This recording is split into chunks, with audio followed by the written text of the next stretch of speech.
And let me begin with you, Professor Burkhalter, and your reaction to what we're seeing on that video and the police chief's interpretation today of that video and what she said afterwards, that this was an accident, thinking she's reaching for the taser when she's reaching for the gun.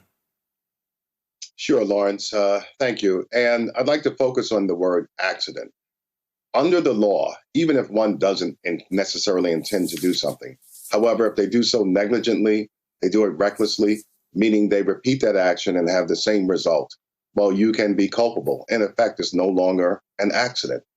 And we have seen repeatedly that there is a difference in how the force is administered by police departments against people of color and with respect to others. So at what point does it stop being an accident? Now, I can understand the chief's approach with regards to this individual incident, but we hear this over and over. Oops, I'm sorry. Oops, it's an accident. But it only happens with one segment of society.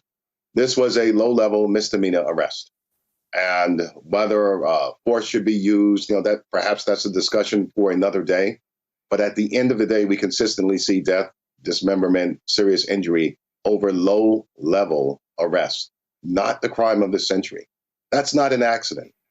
It's a form of bias.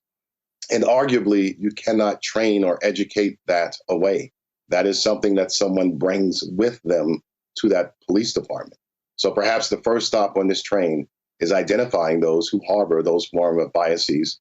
And perhaps this is just simply not the job for them, because that's what leads to these types of accidents. There is a difference based on who a person is. And we saw this in the George Floyd trial. We're seeing it now as to the reason for the escalation of force. That reason quite often is based on who that person is. For some reason, this person is more of a threat because it is a young Black man. So it's quite disturbing to watch the excuse that it's an accident. And then we can certainly discuss some of the technicalities of how someone could possibly mistake a 9mm handgun for a taser, given the difference in weight and balance and the materials and so forth, and color. So, the word accident here seems wildly inappropriate when this young man has been killed.